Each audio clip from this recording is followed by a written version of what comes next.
क्या मोदी ले जाएंगे बहुमत के पार या राहुल के हैं आसार? सबसे तेज चुनावी नतीजे।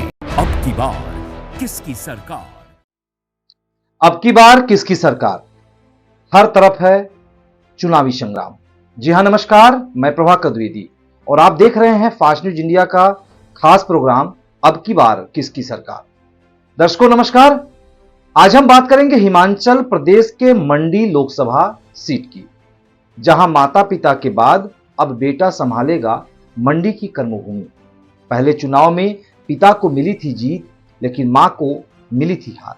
जी हां, इस बार लोकसभा चुनाव में हिमाचल की मंडी संसदीय सीट सबसे हॉट सीट बन गई है, क्योंकि यहां से पूर्व सीएम के बेटे विक्रमादित्य सिंह और बॉलीवुड की अभिनेत्री कंगना रनौत मैदान में हैं। आप देख सकते हैं कि पूर्व सीएम के बेटे विक्रमादित्य और बॉलीवुड स्टार कंगना रनौत इस समय चुनावी मैदान में हैं। आगे आप सभी को बता दें, यह हॉट सीट इसलिए बन गई है कि पूर्व सीएम के बेटे विक्रमादित्य सिंह और बॉलीवुड अभिनेत्री कंगना रनौत से कांटे की टक्कर यहां पे है। माता पिता के बाद अब बेटे विक्रमादित्य मंडी की कर्म भूमि संभाले। वीरभद्र सिंह मंडी संसदीय क्षेत्र से राजनीति के शिखर तक पहुंचे थे। कांग्रेस और भाजपा के लिए इस बार यह साख की लड़ाई बन गई है। आगे आप सभी दर्शकों को बता दें कि माता प्रतिभा सिंह और पिता वीरभद्र सिंह के बाद अब बेटा विक्रमादित्य सिंह मंडी की कर्मभूमि संभालने जा रहे हैं। पहले चुनाव में उनके पिता को जीत मिली थी, जबकि मां को हार मिली थी। प्रदेश के 6 बार मुख्यमंत्री रहे स्वर्गीय वीरभद्र सिंह मंडी संसदीय क्षेत्र से ही राजनीति के शिखर तक पहुंचे थे। डॉक्टर मनमोहन सिंह की सरकार में कैबिनेट मंत्री भी थे। आगे आप सभी दर्शकों को बता दें कि वीरभद्र सिंह परिवार का इस संसदीय क्षेत्र से 1-2 वर्ष नहीं 57 वर्ष का पुराना नाता है। उन्होंने 1971 में यहां से लोकसभा का पहला चुनाव लड़ा था और रिकॉर्ड मत यानी 71.95% मत प्राप्त करके चुनाव जीता था, बल्कि उनके प्रतिद्वंदी मनधर लाल को मात्र 16.14% ही मत मिले थे। लेकिन उतार और चढ़ाव हर जगह मिलते हैं। 1977 के चुनाव में जनता पार्टी की लहर में इनको हार का सामना करना पड़ा था, लेकिन 1980 में चुनाव में वीरभद्र सिंह यहां से दूसरी बार सांसद निर्वाचित हुए थे। सीएम बनने के बाद सिंह ने संसद सदस्य से इस्तीफा दिया था। अब हम इस पे बात करेंगे। आपको बता दें कि प्रदेश का मुख्यमंत्री बनने के बाद वीरभद्र सिंह ने 2012 में संसद सदस्य पद से त्यागपत्र दे दिया और उसके बाद मई 2013 में उपचुनाव हुआ था और उनकी पत्नी प्रतिभा सिंह तीसरी बार चुनाव मैदान में उतरी थी। वर्तमान में नेता प्रतिपक्ष जयराम ठाकुर को हराकर दूसरी बार वह सांसद बनी थी। 2014 के चुनाव में भाजपा के रामस्वरूप शर्मा से पराजित हुई। इसके बाद प्रतिभा सिंह नवंबर 2021 में हुए उपचुनाव में उतरी थी। यह उनका 5वां चुनाव था। सारे राजनीतिक समीकरणों को फेल कर वह तीसरी बार सांसद बनी थी।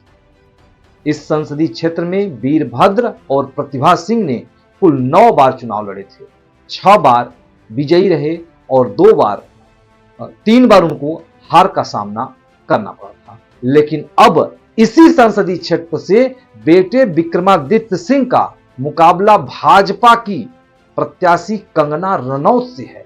अब विक्रमादित्य सिंह अपने माता पिता की कर्मभूमि रहे प्रदेश के 6 जिलों के 17 विधानसभा क्षेत्रों में फैले इस संसदीय क्षेत्र में अपनी नई पारी का शुभारंभ करने जा रहे हैं।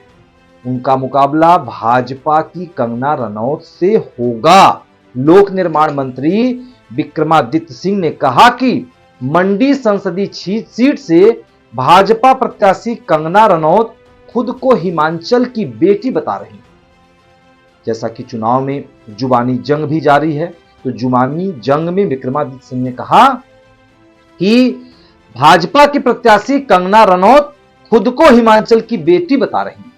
हिमाचल की 20 लाख और भी बेटियां हैं जिन्होंने प्रदेश का नाम रोशन किया है, लेकिन कंगना ने आपदा में लोगों की सहायता भी नहीं की। यह कटाक्ष करते हुए विक्रमादित्य ने कहा कि खुद को हिमाचल की बेटी बताने वाली कंगना ने आपदा में एक भी पैसे सहायता मनाली के लोगों को नहीं दी।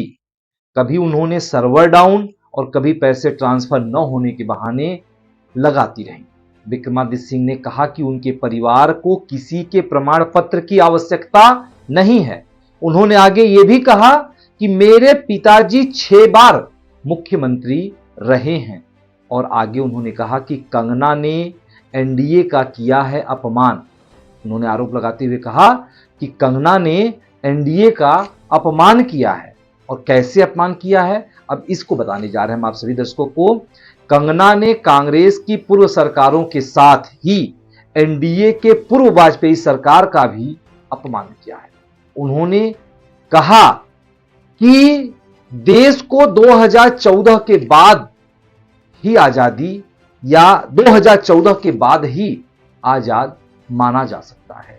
यानी उन्होंने प्रधानमंत्री नरेंद्र मोदी की बड़ाई करते हुए कहा कि जब से नरेंद्र मोदी की सरकार बनी है तब से ही देश को आजाद माना जा सकता है।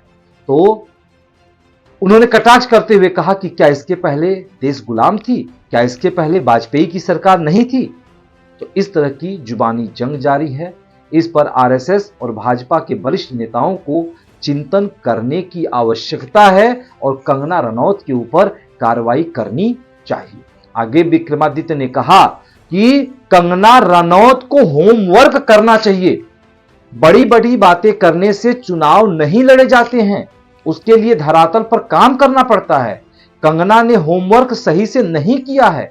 हिमाचल सरकार ने पहली मंत्रिमंडल बैठक में पुरानी पेंशन योजना बहाल कर दी है। यदि वह कुछ करना चाहती हैं तो केंद्र से हिमाचल के 9,000 करोड़ रुपए पहले दिलाएं, उसके बाद चुनाव में बड़ी बड़ी बातें करें। चुनाव के लोगों के बीच जाना पड़ता है। यह फिल्मी दुनिया नहीं है, यह रियल दुनिया है। यह बातें विक्रमादित्य ने कही और उन्होंने एक कटाक्ष करते हुए और कहा कंगना रनौत पर कि जितनी भी लिखित स्क्रिप्ट दी जाती है कंगना रनौत बस उतना ही बोलती है। यह धर्मशाला उपचुनाव के सहप्रभारी एवं मुख्य संसदीय सचिव सीपीएस आशीष बुलेट ने कहा कि कंगना रनौत को जितनी लिखित स्क्रिप्ट दी जाती है वह सिर्फ वही बोलती है, इसके अलावा उनसे किसी भी जवाब की उम्मीद नहीं की जाती है। आशीष पटेल धर्मशाला में पत्रकारों से बातचीत कर रहे थे। तो इस खास बुलेटिन में बस इतना ही, लेकिन देखना यह है कि मंडी लोकसभा सीट किसके पाले में जाता है, क्योंकि यहां मुकाबला जबरदस्त है। बीजेपी की उम्मीद है कंगना रनौत, लेकिन माता पिता की उम्मीद है वीरभद्र, माता पिता की उम्मीद है उनके बेटे। तो देखना है कि अब की बार इस सीट पर किसकी बनती है सरकार। इस तरह से अनेकों सीट की करेंगे हम बातचीत, लेकिन इस बुलेटिन में बस इतना ही। मिलेंगे कुछ खास खबरों तक, तब तक के लिए हमें दीजिए इजाजत और आप बने रहिए फास्ट न्यूज इंडिया पे। नमस्कार।